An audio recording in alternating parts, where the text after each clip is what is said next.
कांग्रेस और भारतीय जनता पार्टी आप लोगों को सारी तकलीफें आपके प्रधानमंत्री नरेंद्र मोदी को तभी याद आई जब चुनाव आ गया।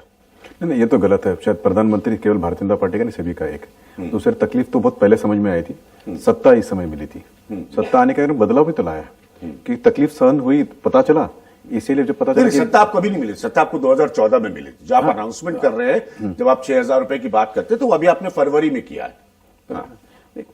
ऐसा है, कई सारे अनाउंसमेंट और कई सारे काम हुए। भाई साहब ने 15 लाख का भी जिक्र किया, बहुत अच्छा बात किया। तो हमें लगा कि जब हम सत्ता में आए तो हमने कई सारी चीजों को प्रायोरिटाइज किया। प्रायोरिटाइज किया तो पता चला कि बहनें खुले में सोच में जाती है। 7 करोड़ टॉयलेट नहीं, फिर आप अपने पार्टी के कैंपेन में चले। ये नहीं, वो बात 15 लाख की है। हम एक विषय पर कार्यक्रम कर रहे हैं सर। मेरा सिर्फ ये कहना है कि चलिए, मनु गौड़ साहब और हिमांशु जी ने ये कहा कि वादे करने का असर होता है। मैंने काफी साल मैंने भी काम किया, मुझे पता है वादों का मतलब क्या होता है, लेकिन फिर भी मैं विशेषज्ञों से सुनना चाह रहा था। तो आपने वादे किए। मेरी प्रॉब्लम यह है कि आप लोग वादे सिर्फ इलेक्शन के ही टाइम पे आपको याद आते हैं। अनाउंसमेंट काम भी तो है। जो काम आज तक हुआ है उसका एक टप्पा है ये कि आप काम करते जाएंगे। आप एग्रीकल्चर के लिए कुछ काम करेंगे, काम करने के बाद उनको इनाम देंगे, नेशनल एग्रीकल्चर जो ऐप है वो देंगे, उनको आप कोल्ड स्टोरेज देंगे, आप उनको लास्ट में देंगे। उसमें से एक भाग है कि जहां पे strengthening of the economy of the last man, Antyodaya जो है कि आखिरी आदमी को कहीं ना कहीं तो उसको मजबूत करना पड़ेगा। जब को पता चला कि इस मजबूतीकरण के अंदर उसको 6,000 रुपए जरूरी है ताकि वो बीज ले पाए, 6,000 रुपए के लिए कर्जा नहीं ले, महाजन के पास नहीं जाए, तो उसको 6,000 रुपए देना जरूरी समझा। और ये करते समय आपने जो करने की कोशिश की 5 साल में, वो सारा किया। उसका बदलाव भी है, फर्क भी दिखता है आपको कि 1,88,000 मिलियन टन आपने प्रोडक्शन निकाला। कि there is something called as fundamental needs और there is something called as cursory needs. मुझे लगता है कि जो काम पिछले 5 साल में कृषि के क्षेत्र में खास करके लेता हूं, अब ये मुझे बताइए कि बिचौलिया जो था, कृषक बनाता था, आपको दाम ज्यादा मिलता था, उसको कम मिलता था क्योंकि बिचौले थे। इनाम से क्या बिचौले हटे नहीं? क्या हटे ना? इसी का तो प्रॉब्लम है। नंबर 2, 89 कोल्ड स्टोरेज ये 5 साल में बने हैं, जिस कोल्ड स्टोरेज के कारण आज माल हमारे पास ज्यादा है। तीसरी बात, नीम कोटेड यूरिया, उसके आने के कारण यूरिया की जो चोरी होती थी वो अभी तो बंद हुई है।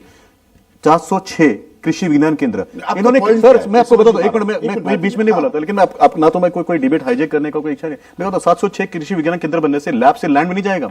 जहां पे लैब में हमारे पे सारे रिसर्च होते थे, पूसा में सब कुछ होता था, लेकिन किसान के पास नहीं जाता था। 706 बनाए हैं उसको। अब ये बताइए, स्किल इंडिया के द्वारा उनको बताया गया कि मशीन कैसे यूज करना है। अब तीसरी बात ऐसे कि जब महिला को गैस मिलता है तो उसका 2 घंटा जो लकड़ी लाने का था वो बचा नहीं बचा। एक मैं बताता हूं आपको। अब जब अंत में पता चला कि करने के बाद में 6,000 रुपए लाने के लिए मैं बताता हूं। मैं बीच में नहीं बोला, तो मेरा रिक्वेस्ट है आपको। मैं अभी इतना तो मैंने कटाश सुन लिया ना, 20-25 मिनट का, 10-15 सेकंड तो सच्चाई भी तो सुन लेते हैं। अब जब हमने कहा कि हम उसको सीड लाने के लिए बेसिक नीड्स के लिए 6,000 रुपए देंगे, तब मैंने ना सभी अर्थशास्त्रियों से, आपसे नहीं लेकिन बड़े अच्छे अर्थशास्त्री, रघुराम राजन जी का मैंने अभी जब पढ़ रहा था, मैं आप जब बोले थे, उन्होंने कहा 6,000 rupees is not possible, you will sell the country. But you know what is the funny part? सबसे बड़ी हंसी की मजाक है कि 6,000 रुपए अगर हम देते हैं तो देश बिक जाता है, लेकिन 72,000 रुपए देते हैं तो ये कॉर्पोरेट से लाके देते हैं। हर सरकार काम करती रहती है। 5 साल के बाद में वो अपने सरकार का रिजल्ट देती है कि मैंने ये काम किया है और आने वाले 5 साल में मैं ये काम करूंगा। वो जो काम किया उसके वो बखान करता है और जो काम बाकी है उसके बारे में चिंता जताता है। तो मुझे लगता है कि हमने जो काम किया वो हमने लोगों के सामने रखा है। मुझे अगर समय मिलता तो मैं आपको और बताता था कि भाई कितने टॉयलेट बने, कितने बनाए, और फार्म टू फॉर्क यानी किसान के खेत से मुंह में कितना दाना गया है, उसका परसेंटेज कितना बढ़ा है। स्वामीनाथन कमेटी रिपोर्ट कोई हमने नहीं बनाई थी सर। कब बनी थी, कौन से साल में बनी थी? हमको उसको इंप्लीमेंट किया जब हमने किया 1.5, तो इन्होंने क्रिटिसाइज किया आपने खाली 1.5 सिर्फ केवल एमएसपी क्यों दी। प्रधानमंत्री मोदी आने के बाद उन्होंने जनधन योजना लाई और आज 93% लोग जो है उनके पास बैंकिंग सुविधा है। अब बताइए, बैंकिंग सुविधा होने के बाद में डायरेक्ट बेनिफिट ऑफ ट्रांसफर आया, बेनिफिट ऑफ ट्रांसफर आने से कई सारे दलाल बाहर निकल गए। अब इसका फायदा किसान को नहीं हुआ क्या? मुझे लगता है कि लोग जो है दो शब्द है, कामदार के सामने नामदार।